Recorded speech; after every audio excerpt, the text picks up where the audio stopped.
So another year of Genshin Impact has passed, from them releasing the most broken character the game has ever seen to the epic Roblox clone aka Miliastra Wonderland. Let's just say that it wasn't the greatest year for Genshin, especially before the crucifixion of the old Paimon VA where there was no voice acting at all. But now in the after Paimon era, we are gonna rank each version of Genshin Impact from 2025. Starting with 5.3, Incandescent Ode of Resurrection. In this version they released Mavrika, Silali, and Lanyan. Mavrika is definitely the most broken character the game has ever seen.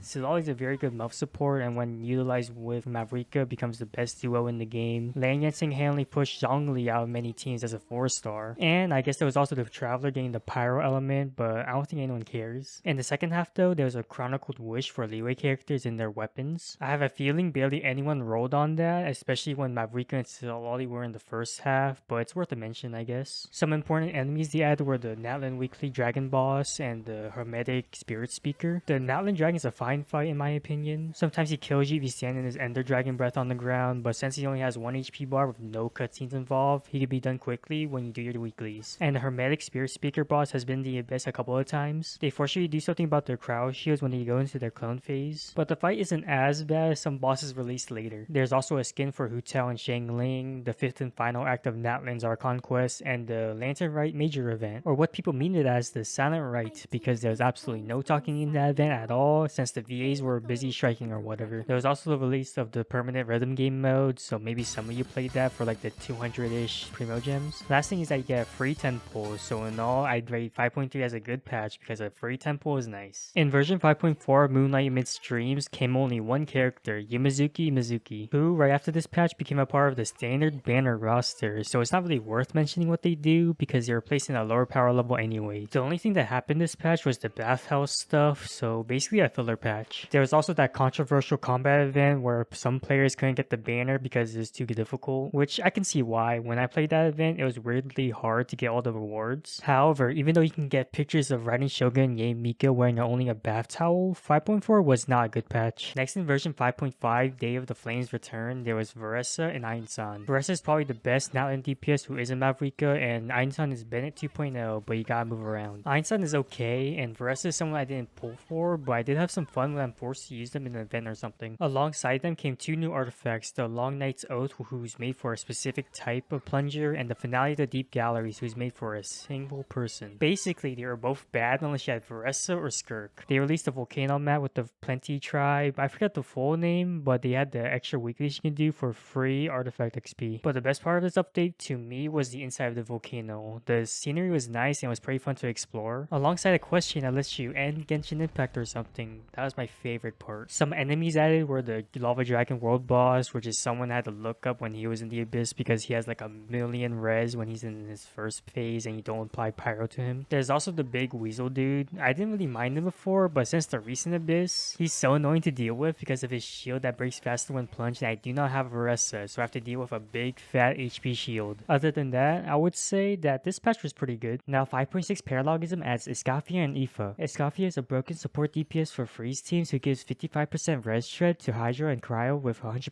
uptime, and is your typical press E and then press Q type of character. And Aoife is a 4-star that gives you a free standard pull when you ascend him. I do not know what else he does except maybe be similar to Mizuki. And this patch is the Paralogism Archon Quest, which basically is Genshin tying up loose ends before Nacry or something. I do not know. This was before Paimon era where there's barely any talking. And at the time I was just skipping through dialogue at this point. At least there's the Queen and King chess weekly boss who's somewhat more annoying than the previous weekly boss. They have 2 phases, and in the second phase the bosses just love to be aggressive. There's also the Secret Source Automaton Overseer boss, the one that wants to be hit with Cryo. He's not really an interesting boss and his mechanic can be quite annoying sometimes. Oh, and there was the Inazuma Chronicled Wish, so maybe you rolled for a 3-year-old character I guess. Overall, 5.6 was kinda mid to be honest. 5.7 A Space and Time Free released Skirk and Dahlia. Skirk is a pretty good DPS that was used to cheese many local legend type bosses by freezing them. And I really like how she has 2 different playstyles, the normal attack and burst version, when characters usually only have one way to play them. And Dahlia is a shielder slash attack speed buffer, but doesn't have the before their title, so they aren't good. There's the Archon quest that involves Skirk and Sertology that includes a training arc for the Traveler for some reason, plus the Skirk story quest that goes over her past I think. Most importantly though, this version released the Stygian Onslaught endgame mode, a mode where you fight 3 bosses within the time limit and at higher levels, forcing you to use 3 different teams. Personally, I think the game mode's better than Imagination any theaters, since low-key I'm kind of scared because they upped the character requirement recently and I may not be able to get all the rewards. Anyways, I still think starting off with 0 energy is a bit annoying, especially when some characters' bursts help them get energy for their next burst. But with this patch, they also added the artifact reshape mechanic where it lets you reroll artifact substats. Something that may help you, but it's still RNG, so it's probably not gonna. Most importantly though, this patch replaced Paimon's VA. Oh hey, Kochi-san! What are you doing here all by yourself?